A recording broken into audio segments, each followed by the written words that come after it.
हमारी ये मानसिकता ही सबसे बड़ी शिकारी है और जिसको बदलना हमारी जिम्मेदारी है। फील्ड कोई सा भी हो, लेकिन जब वहाँ पे क्राइम कमिट कर दिया जाता है तो छोटे छोटे ऐसे एकदम वर्स्ट एक्सक्यूज़ेस दिए जाते हैं कि वो तो नशे में था, गलती से किया, पैसे के चक्कर में, और ऐसे ही एकदम भद्दे रीजंस दिए जाते हैं। और अगर ये क्राइम रेट्स को, इस बढ़ते हुए क्राइम को अगर कंट्रोल करने की बात की जाए तो बताया जाता है कि अनएम्प्लॉयमेंट रीज़न है, इलिटरेसी रीजंस है, पॉवर्टी दिया जाता है कि मेंटल ट्रॉमा, मेंटल हैरासमेंट हुआ है, उसका बदला ले रहा है, ऐसे ऐसे मतलब छोटे छोटे एकदम वर्स्ट रीजंस।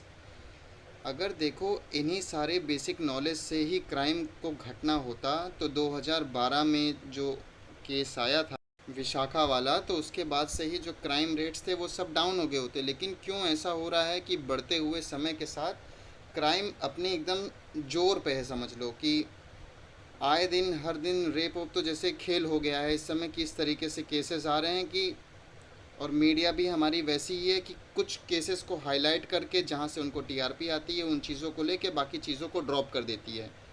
तो ऐसे तो नहीं काम चलने वाला। और अगर आप सोचिए कि ये सारी चीज़ों से, अवेयरनेस से, इंस्टा स्टोरीज पोस्ट, इन सारी चीज़ों से अगर क्राइम को घटाया जा सकता तो जब से सोशल मीडिया आई थी तब से ही क्राइम का एकदम नामो निशान ख़त्म हो चुका होता। लेकिन ये चीज़ें ऐसी नहीं ख़त्म हो सकती। इंसान जब तक अपनी सोच को नहीं बदलेगा, जब तक अपनी थिंकिंग नहीं चेंज करेगा, जब तक इंसान खुद को नहीं चेंज करेगा तो चीज़ें कभी नहीं बदल सकती।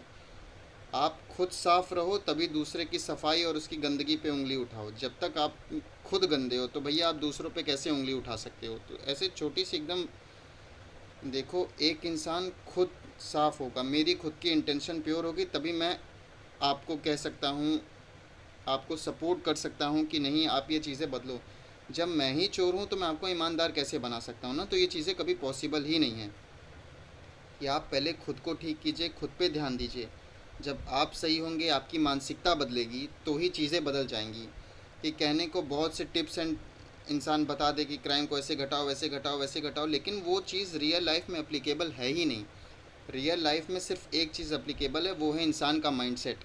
और जब ये इंसान का माइंडसेट चेंज होगा, जब तक इंसान खुद को नहीं बदलेगा, जब तक इंसान अपना माइंडसेट नहीं बदलेगा, तब तक पॉसिबिलिटी ही नहीं है कि क्राइम ख़त्म किया जा सके। तो समय है, नीड है कि अब खुद को बदलने का समय आ चुका है। अब नहीं बदलेंगे तो आने वाले समय में हमारा खुद का भविष्य खतरे में है। तो जागते रहो, खुद को बदलो।